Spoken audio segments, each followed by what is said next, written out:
Bonjour et bienvenue dans la revue de presse de Hello French, le podcast qui vous plonge dans l'actualité de la semaine pour vous permettre d'améliorer votre français.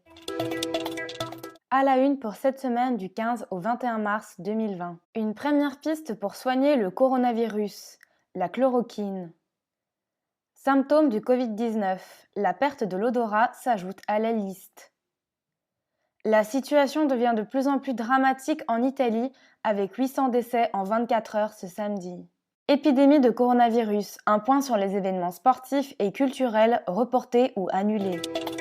Et si la chloroquine, un médicament habituellement utilisé pour lutter contre le paludisme, était la solution pour soigner le Covid-19 ? C'est en tout cas ce qu'affirme un médecin marseillais, Didier Raoul. Dans l'étude qu'il a menée sur 24 malades, 75% d'entre eux ont vu le virus complètement disparaître au bout de 6 jours. Dans un deuxième groupe de malades qui n'a pas pris le médicament, seulement 10% ne sont plus porteurs du virus. Ce traitement va aujourd'hui être testé à plus grande échelle, a annoncé le gouvernement français. Le laboratoire pharmaceutique français Sanofi a annoncé qu'il allait offrir des doses de Plaquenil, un médicament antipaludique qui pourrait permettre de soigner jusqu'à 300 000 patients. La prudence reste de mise face à ce remède miracle. En effet, des médecins chinois avaient déjà envisagé cette piste avant de la laisser tomber. Seuls les essais à plus grande échelle permettront d'attester réellement de son efficacité. Fièvre, toux sèche et difficultés respiratoires. Ces 3 symptômes restaient jusqu'ici les principaux signes d'une infection au Covid-19. Les médecins ont ajouté un nouveau symptôme à cette liste, la perte de l'odorat. Une disparition momentanée de l'odorat aurait été notamment observée sur des patients plus jeunes, entre 23 et 45 ans, sans pour autant que ces malades n'aient le nez bouché.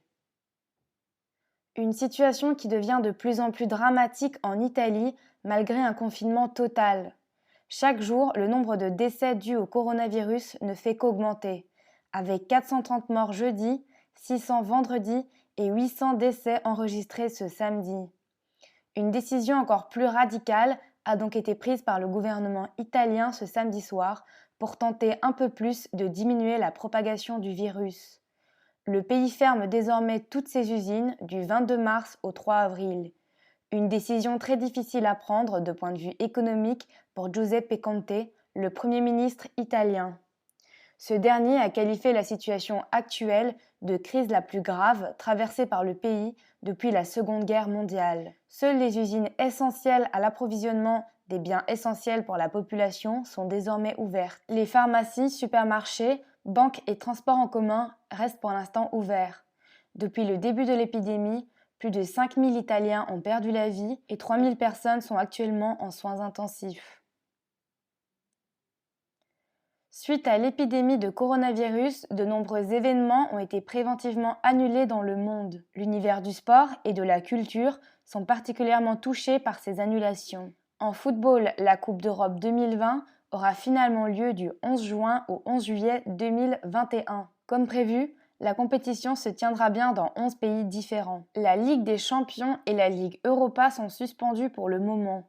L'UEFA envisage cependant de faire jouer des matchs aux équipes les week-ends pour clôturer le championnat d'ici le 30 juin 2020. Les championnats nationaux sont également suspendus pour l'instant dans de nombreux pays, comme en France, en Italie, en Espagne, en Allemagne, au Portugal, au Brésil ou encore au Mexique. En tennis, la saison est pour l'instant suspendue jusqu'au 7 juin. Roland-Garros a d'ailleurs déjà été reporté à l'automne.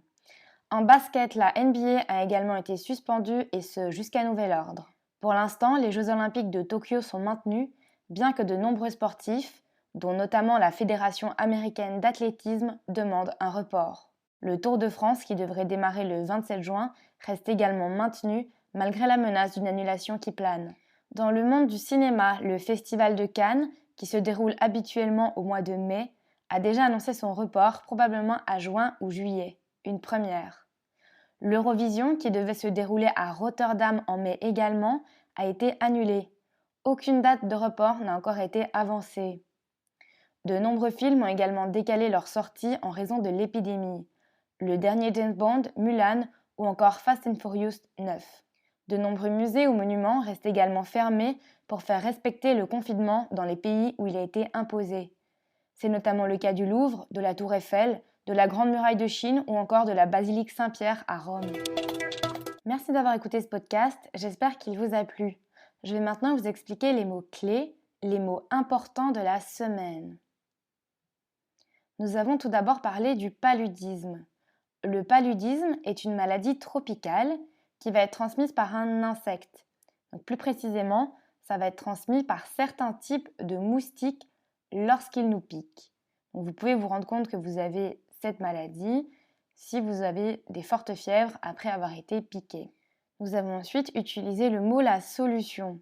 Donc une solution, c'est une réponse à un problème. C'est une idée ou quelque chose qui va nous permettre de surmonter une difficulté. Nous avons utilisé le verbe soigner. Donc lorsque on soigne quelqu'un, on apporte un soin, on l'aide à se guérir, on essaie de faire disparaître une maladie. Nous avons utilisé l'adverbe complètement. On peut aussi dire totalement ou alors entièrement. Nous avons parlé d'un médicament. Un médicament, c'est une substance, donc c'est quelque chose qu'on va prendre pour se soigner. C'est un remède qui va être utilisé pour essayer de guérir une maladie. Nous avons aussi parlé d'un traitement. Donc un traitement, ce n'est pas seulement un médicament, mais c'est l'ensemble des médicaments, des soins, ou ce qu'on va dire à un patient de faire pour se soigner. Donc c'est tout ce qui va permettre de soigner quelqu'un. Donc, nous avons parlé d'une dose, donc pour parler des doses de médicaments antipaludiques. Donc c'est la quantité d'un médicament, c'est la portion nécessaire de quelque chose. Nous avons parlé de prudence, en disant qu'il fallait rester prudent. Donc, la prudence, c'est une attitude, c'est le fait de faire attention, de réfléchir à ce qui pourrait se passer. Nous avons parlé d'un remède miracle. Donc un remède, on l'a vu, c'est un médicament ou quelque chose qui va servir à soigner. Lorsqu'on parle de remède miracle, on parle d'un médicament qui serait magique, qui serait extraordinaire, presque divin, donc qui pourrait guérir directement les malades. Nous avons parlé de tests à grande échelle. Lorsqu'on fait quelque chose à grande échelle, on veut dire qu'on le fait de manière plus grande, plus large. Donc ici, on va tester ce médicament sur un plus grand nombre de personnes.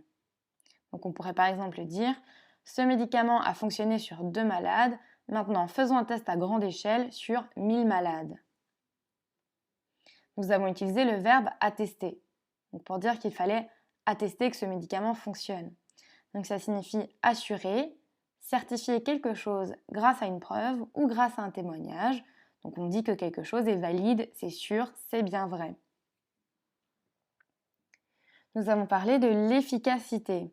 Donc l'efficacité, c'est la très bonne performance. Donc lorsqu'on dit que quelque chose est efficace ou a fait preuve d'efficacité, ça veut dire que ça a très bien marché. On peut aussi l'utiliser pour une personne.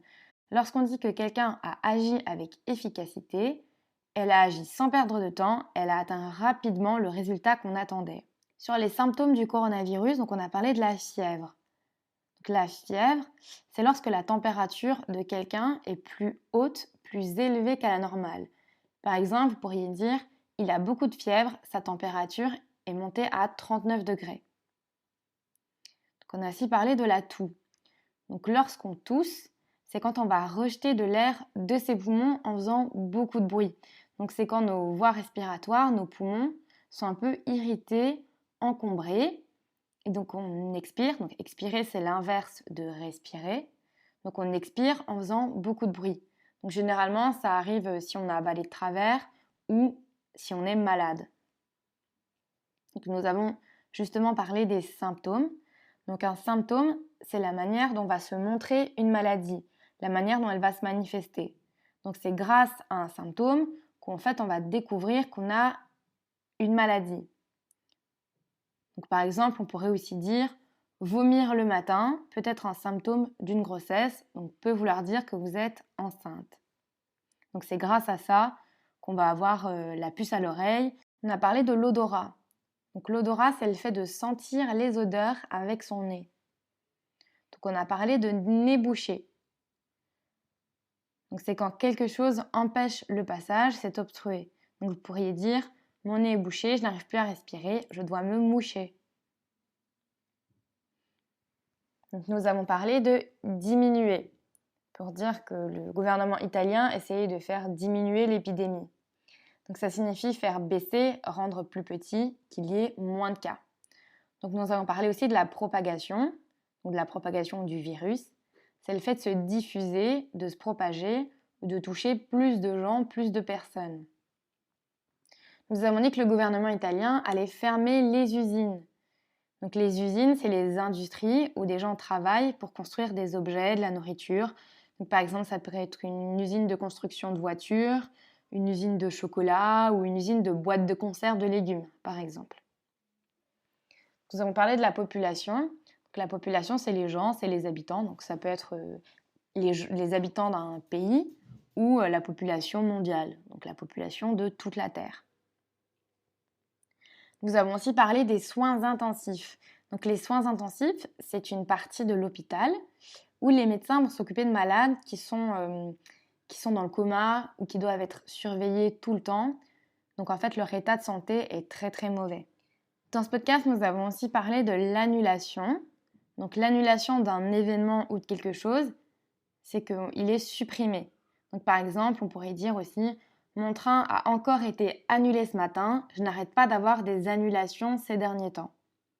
Donc un événement devait se produire, ou là, dans ce cas-ci, un train devait venir, et finalement, ce n'est pas le cas. Nous avons parlé d'un championnat. Donc un championnat, c'est une compétition, généralement sportive, où il y a différentes épreuves où des concurrents, des compétiteurs vont s'affronter. Nous avons utilisé l'adverbe préventivement pour dire que des événements ont été annulés préventivement. Donc ça veut dire que c'est à l'avance, de façon préventive. Donc on a pris cette décision maintenant pour être sûr que la situation, en fait, au moment où l'événement est censé avoir lieu, ne soit pas comme elle est aujourd'hui ou ne s'aggrave pas.